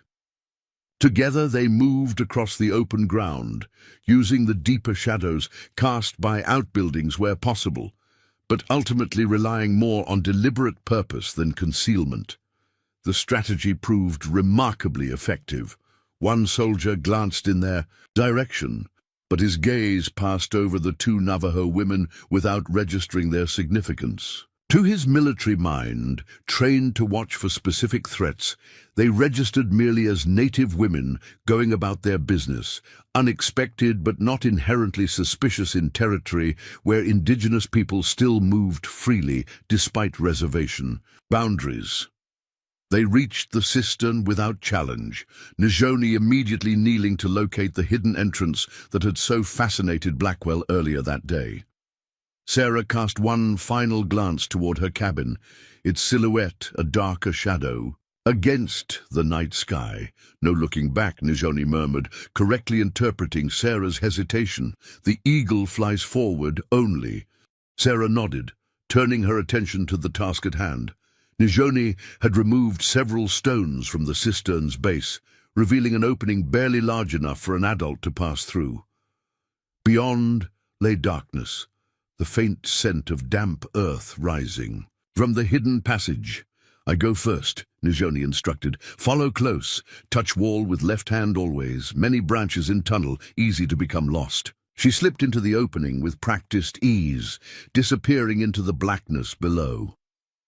Sarah hesitated only momentarily before following, lowering herself into the narrow shaft that angled steeply downward into the earth. The passage was tight, forcing her to crawl in places, the rough stone walls scraping against her shoulders despite her careful movements. Darkness enveloped her completely once the entrance was several yards behind, a primal blackness untouched by moon or stars. "Keep moving." Nijoni's voice floated back to her, calm and assured in the suffocating darkness. Passage widens ahead. As promised, the tunnel gradually expanded until Sarah could stand upright, though she had to stoop slightly to avoid the low ceiling. The absolute darkness remained disorienting, her world reduced to the sound of Nijoni's movements ahead and the rough stone beneath her left hand. "How far does this tunnel extend?" Sarah whispered, her voice sounding strange in the confined space. "Beneath mountains," Nijoni replied. "Ancient rivers carved paths long ago. My people found them, expanded some for ceremonies, for protection when enemies came. Few outsiders know they exist. They continued in silence for what felt like hours, but was likely only 20 minutes, the passage occasionally branching or changing direction. Sarah maintained contact with the left wall as instructed, trusting Nijoni's knowledge of this lightless labyrinth. The air grew noticeably cooler as they descended deeper into the earth, carrying hints of mineral scent Sarah couldn't identify. When light finally appeared ahead, a faint, flickering glow around a bend in the tunnel. Sarah felt a surge of relief so powerful her knees nearly buckled. The illumination grew stronger as they approached, revealing a larger chamber where a single torch burned in a wall sconce, tended by a figure Sarah immediately recognized. "You made it," Key observed, his expression revealing momentary surprise. As he took in Sarah's transformed appearance, "The disguise serves you well. I almost didn't recognize you." The soldiers remained distracted by the signal fires. Nijoni asked, accepting a water skin her brother offered. Key nodded. "Foster took most of his men west, chasing shadows. Those who stayed are watched. The eastern men by the creek are no longer a concern." Something in his tone made Sarah glance sharply at him. "You didn't. They sleep," Key assured her, correctly interpreting her concern. "Herbs in their water make dreams that last until morning. No blood was spilled." Sarah accepted the water skin when offered, the cool liquid soothing her dust-dry throat. "Where are we going from here? Where is Ashki?" "Grandfather waits at Ceremony Cave," Key replied, retrieving the torch from its holder. "Not far now, but we must hurry. Moon reaches proper position soon." With Key leading the way, torch held high to illuminate the uneven path, they continued through a series of increasingly large chambers connected by short passages. Evidence of human modification became more apparent. Steps carved into steeper sections, support beams in potentially unstable areas, small niches holding ceramic vessels of unknown purpose. "Many generations worked these passages," Nijoni explained, noting Sarah's interest in their surroundings. "Stories say our ancestors found refuge here when great drought came, when other tribes became enemies fighting for water and hunting." Grounds. The tunnel suddenly opened into a vast cavern whose ceiling disappeared into darkness above the torch's reach. The path descended in switchbacks along the cavern wall, leading to a floor where dozens of small fires burned in a circular pattern. Within that circle, figures moved in what appeared to be carefully choreographed movements, their shadows dancing against the stone walls in hypnotic patterns. As they began their descent toward the ceremony, Sarah felt the eagle stone warm against her skin, almost as if responding to their arrival at this sacred place. Below, among the gathered Navajo, waited Ashki and whatever wisdom he intended to share about her father's ledgers, knowledge that might finally free her from the past that had pursued her across a continent. The descent to the cavern floor seemed to transport Sarah across more than mere physical distance. Each step down the ancient pathway stripped away another layer of her settler identity, immersing her deeper into a world governed by rhythms and beliefs utterly foreign to her Eastern upbringing. The air grew warmer as they approached the ceremonial circle, carrying the mingled scents of burning sage, cedar, and unfamiliar herbs that created a sweet, earthy perfume unlike anything in Sarah's experience. Key led them around the outer edge of the gathering, where perhaps 40 Navajo people, men, women, and a few children, sat or stood in respectful silence. At the circle's center, Ashki knelt beside a small fire, his wounded side now showing no sign of the injury that had brought him to Sarah's doorstep a week earlier. He wore elaborate ceremonial garments adorned with intricate beadwork and silver, conchos that caught the firelight as he moved his hands in precise, practiced motions above an array of small objects arranged on a blanket before him. When he looked up and spotted their approach, a smile of genuine warmth transformed his weathered features. "Eagle Woman," he greeted Sarah, using a name she had never heard but somehow recognized as meant for her. You have crossed boundaries to join us. She came through darkness without fear, Njoni reported to her father, pride evident in her voice. The disguise served her well. Ashki nodded, his dark eyes studying Sarah's transformed appearance with approval. Shadows hide many differences, but the spirit cannot be disguised. Yours has the courage we suspected. He gestured for Sarah to join him by the central fire. Come, there is much to share before dawn brings new challenges. Sarah approached hesitantly, acutely aware of the many eyes following her movement into the sacred space. Whatever trust Ashki and his children had extended to her clearly wasn't universally shared among the gathered tribe members. Their gazes held caution, assessment, and in some cases open suspicion. Your people don't seem pleased by my presence, she observed quietly as she knelt across from Ashki. My people have learned caution through generations of broken promises, the elder replied, but they respect the eagle stone's choosing. He gestured towards Sarah's chest, where the carved talisman rested against her skin beneath the Navajo dress. Such stones select their carriers. We merely recognize the connection. Before Sarah could question this cryptic statement, Ashki carefully unwrapped a bundle beside him, revealing her father's ledgers. The leather-bound books looked oddly out of place in this ancient cavern, symbols of a world governed by written law rather than spoken tradition. These speak of corruption that reaches further than you knew, Ashki said, his fingers resting lightly on the topmost ledger. Your father's greed extended beyond eastern cities to these very lands. What do you mean? Sarah asked, a cold dread forming in her stomach. These pages show payments to territorial officials, governor, Indian, agents, military officers, all to secure land rich with minerals that rightfully belongs to my people.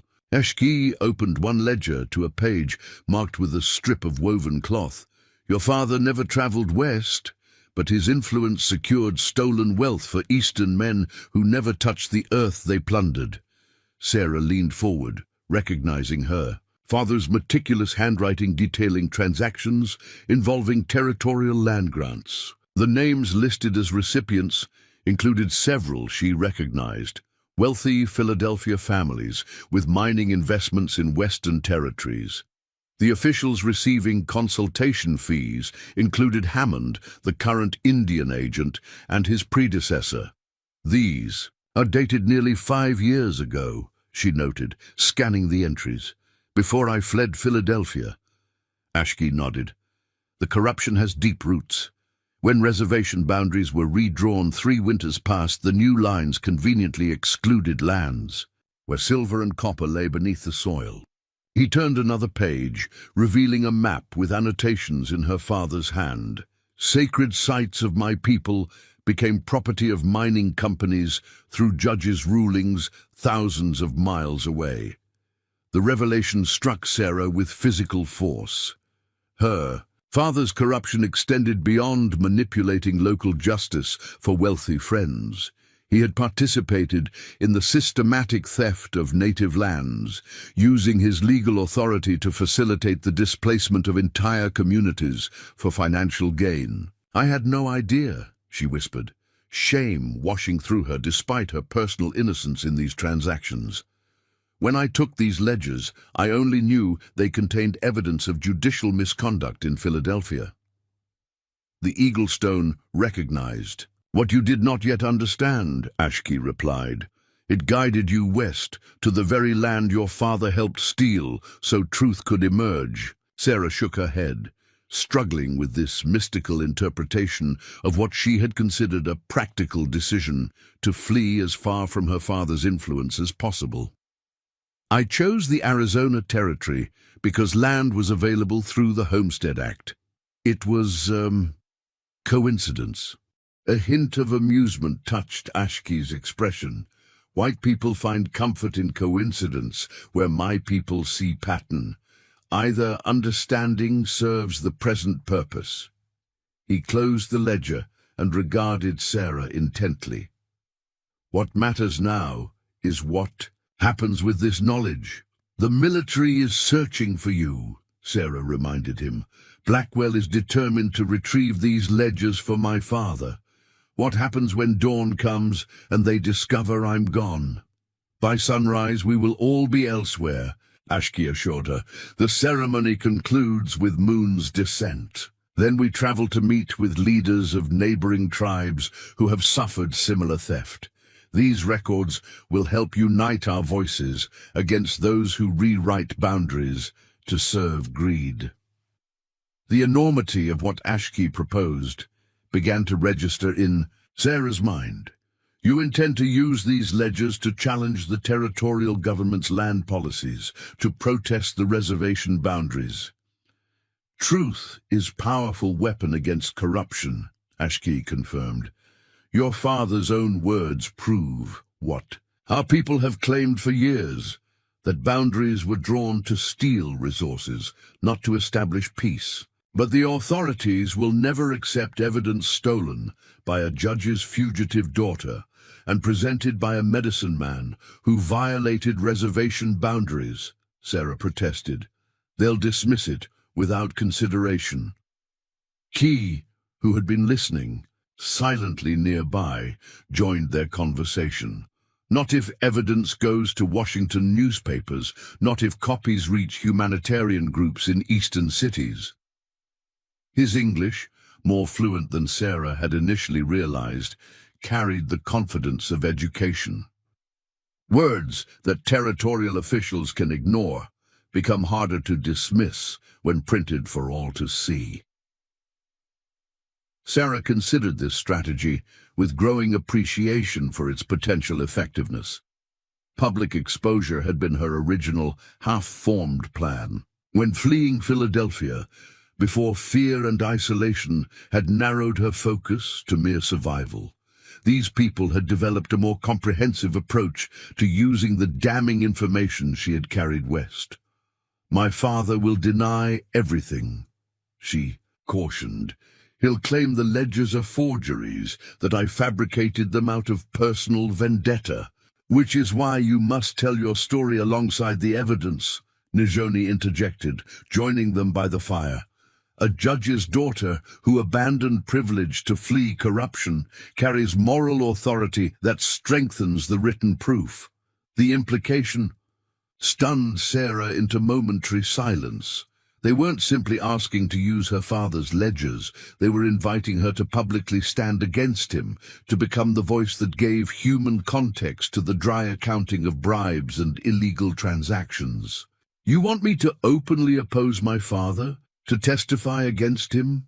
The prospect was simultaneously terrifying and strangely liberating. Ashki raised his hand in a gesture that somehow combined reassurance with solemn purpose. We ask you to speak truth as you know it, nothing more, nothing less. The choice remains yours, as it has from the moment you sheltered a wounded stranger at your door. The ceremonial fires flickered in the still air of the cavern, casting constantly shifting shadows across the gathered faces. In their dancing light, Sarah saw expectation, hope, and determination. A community united in purpose, despite the overwhelming forces aligned against them. If I agree, she said carefully, what happens next? Foster will label me a criminal for helping you escape. Blackwell will pursue me with even greater determination once he reports my disappearance to my father. The people have maintained secret paths through these mountains since before white men arrived, Ashki explained. We travel north to meet with Hopi and Ute leaders who face similar encroachment. From there, trusted allies will help carry our message to those who can amplify it. And me, what place could I possibly have among your people once this is done? The question revealed Sarah's deepest fear, that in abandoning her homestead, she had surrendered her last claim to any place in the world. Ashki's expression softened. The Eagle Stone chose you for a reason beyond delivering these records. Your path forward may surprise you in ways neither you nor I can foresee." He gestured toward the ceremonial circle where several elders had begun a low, rhythmic chant. "Tonight, you are welcome to witness our healing ceremony. Tomorrow, we travel together toward a future that honors truth above power." As if responding to some unspoken signal, the assembled tribal members formed a more cohesive circle around the central fires. Ashki rose with dignity that belied his recent injury, taking his place among the elders. Nijoni guided Sarah to a position in the outer circle, where she could observe without intruding on the sacred proceedings.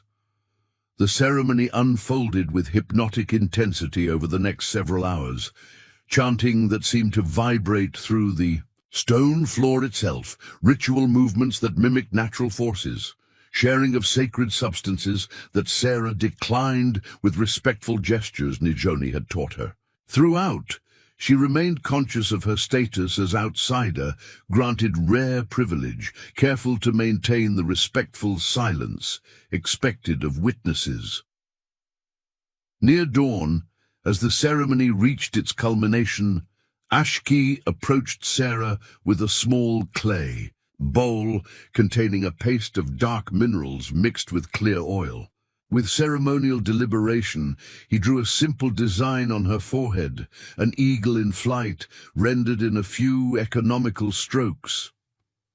"Eagle woman returns to the sky people," he intoned in Navajo, the words incomprehensible to Sarah, but somehow carrying meaning beyond literal translation. Switching to English, he added, "You carry truth between worlds now, neither fully of your father's people nor of mine, but a bridge between both." The gathered tribe members acknowledged this declaration with a single unified sound. Not quite approval, not quite acceptance, but recognition of a new reality that included this transformed woman in their collective journey. As the ceremony concluded, the tribe began efficient preparations for departure. Within an hour, the cavern that had hosted their sacred gathering was empty of all evidence that humans had congregated there. Sarah watched in amazement as decades of settler survival training were revealed as clumsy and obvious, compared to the Navajo ability to move through the landscape without leaving traces. "Lieutenant Foster will be organizing search parties by now," she observed to Key as they prepared to leave through a different tunnel than the one that had brought them to the ceremony. "Let him search," Key replied with quiet confidence. "He looks for people who no longer exist in the forms he expects to find." He gestured toward Sarah's disguise, the eagle symbol on her forehead, the transformation that went deeper than mere appearance. "The woman who sheltered my grandfather died when she chose to follow us through darkness. The homesteader Foster seeks vanished with the moon's descent." Sarah touched the eagle stone, warm against her skin, despite the cool morning air flowing through the cavern entrance ahead. "And who emerges with the dawn?" Key smiled, the first full, genuine smile she had seen from him.